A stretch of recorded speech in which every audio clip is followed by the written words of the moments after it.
What's going on, ladies and gentlemen? Lynn here with another video for you all, and today I'm bringing a special, it's not a special video, but I'm taking more time with this particular video because I feel this game deserves its own video.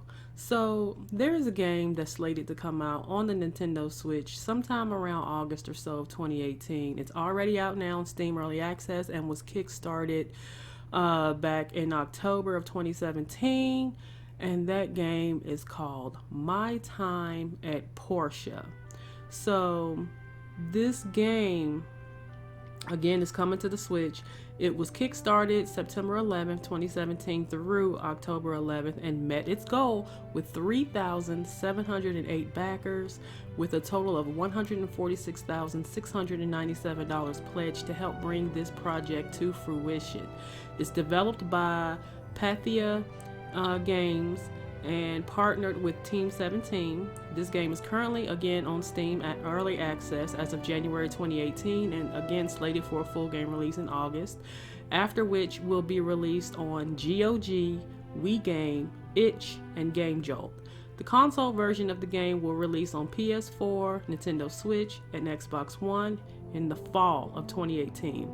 A little bit about Portia Games. Portia Games is an indie game studio based in, I think it's Chongqing, China. I do apologize if I mispronounced that.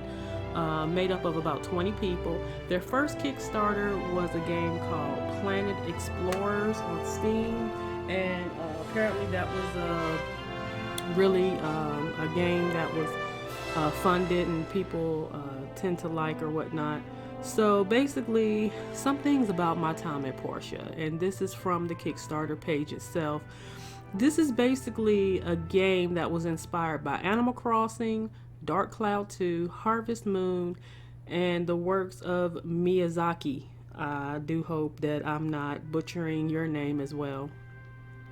So basically, it's a sandbox simulation RPG. Now, to those of you who are veterans to this channel, you all know that I love me some Harvest Moon. I love me some Animal Crossing. I love all games that are simulation games like that. I mean, they're extremely fun to me. I like games that take time to complete, where you level up things, where you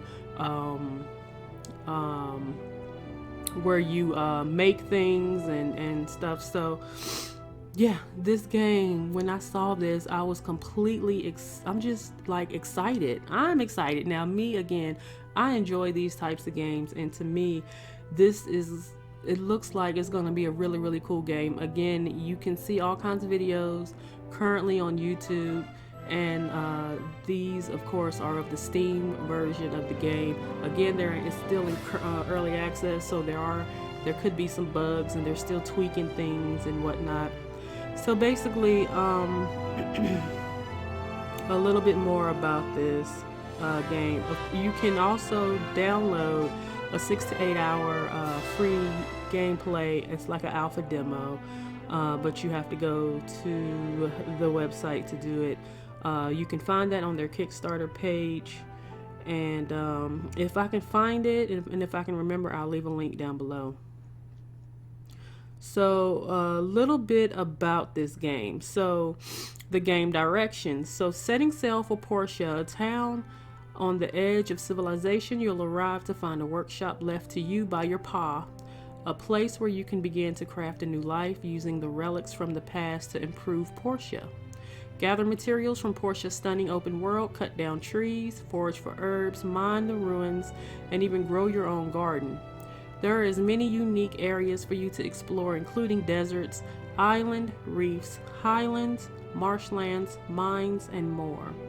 There are even 2 different types of dungeons, including abandoned dungeons filled with important resources such as relics and ores for you to harvest, or more hazardous dungeons you'll be able to encounter battle monsters.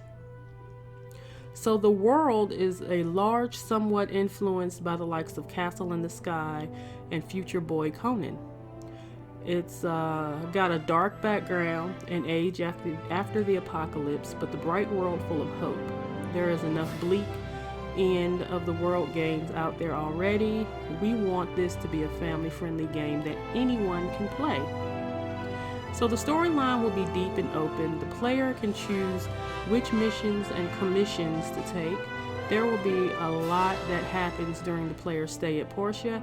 Every event will deepen the player's understanding of the world as well as the townfolk around him or her. The theme of the story is that people can overcome any adversity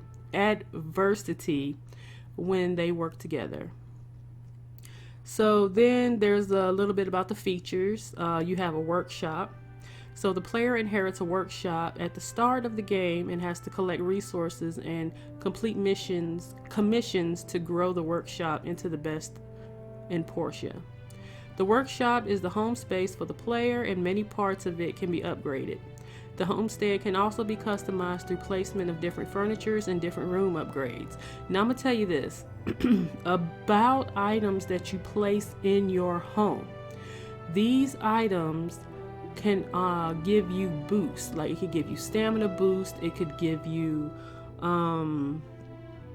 defense boost, it can give you different types of boosts. So when you craft items to put in your home, those items essentially give you perks. So I think that is freaking cool, because generally when you put stuff in your home, like on Animal Crossing or even down to Harvest Moon or even down to Stardew Valley, those items are aesthetic only. In this game, those items serve a purpose.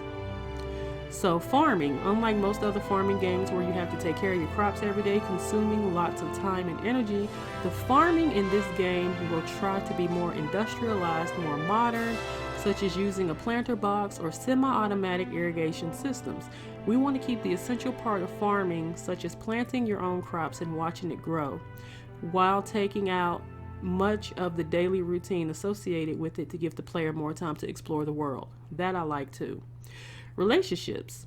The player will be able to befriend or romance most characters in the game. The relationships are tied together with the economy system. If a player has a good relationship with a certain NPC, there might be perks such as new missions, cheaper goods, or a willing hand.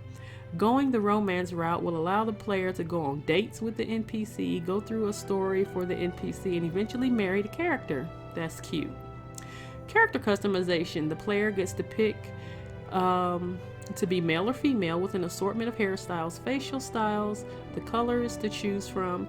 The face can be tweaked as well. There's even a barber shop in the game to allow for hairstyle changes. Battle. The player will fight an assortment of monsters, robots, and baddies. Weapons and armor can be upgraded. I love that. Skills. There is a leveling in the game. Skill points gained can be distributed by the player. Marriage. When the player and NPC relationship reaches a certain threshold, marriage will become an option. After marrying, the NPC will become a helper in the workshop. There might also be some more storyline that happen after marriage. We'd like to add children in this game. With your support, we hope it's possible. Abandoned dungeons. Procedural voxel-based ruins where a player can dig up minerals and items from the ground. This uses smooth voxel technology to give players a very seamless experience. Hazardous dungeons. Procedural-based ruins with tough enemies inside. There might also be platforming and puzzle solving involved. The player will dig deeper, and every few levels there will be a boss. Oh boy, a boss. Oh boy. Okay. Fishing.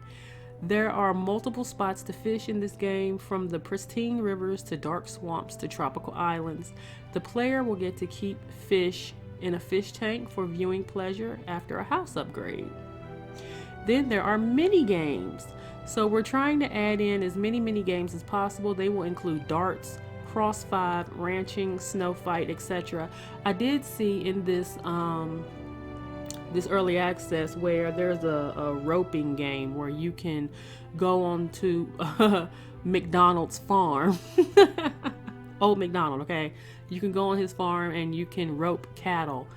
And when you rope cattle, if you successfully rope cattle like sheep and cows and horses and stuff, you get stuff like meat, or I want to say you can get the sheep, you know, the I don't know, but you get items by when you play the roping game. So holidays, there are several holidays and events that happen throughout the year in the game, from the day of the bright sun where presents get dropped from the airship, okay, to the day of memories where townfolk will set off lanterns and then play a game of hide and seek while dressed as ghosts, to the martial art tournament where the player can show off some skills, and more.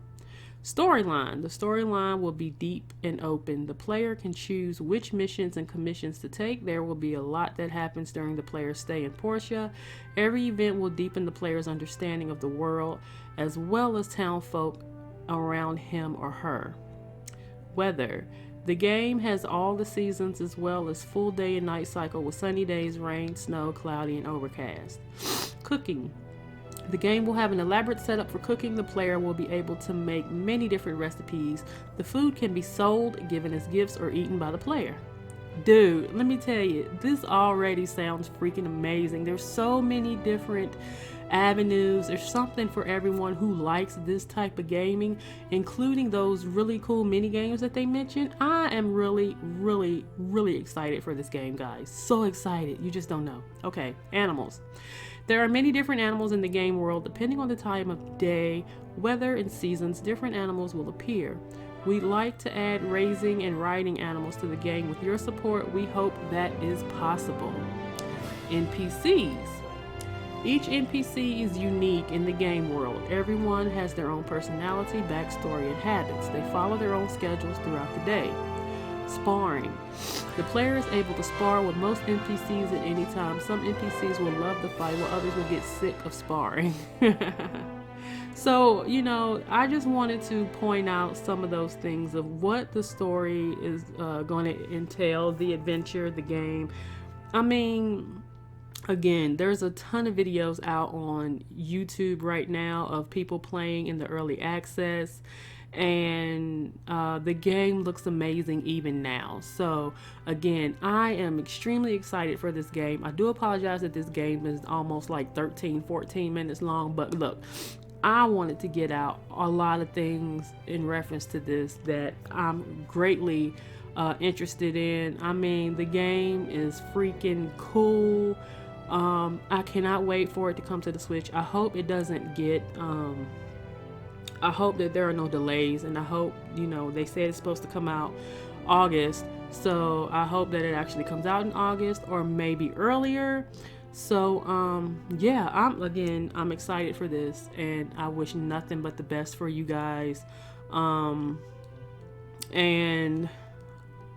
you know, for the devs or whatnot, for Pathia games, and I hope that they bring more games similar to this to the Switch. We need more games like this on the Switch, and we need good games. So this is shaping up to be a really cool game. There's already a ton of people that really love this game, and to those of you who are into this type of game, such as I am, I hope that you guys grow to love this game as well, because I have a feeling that I'm gonna really, really like it.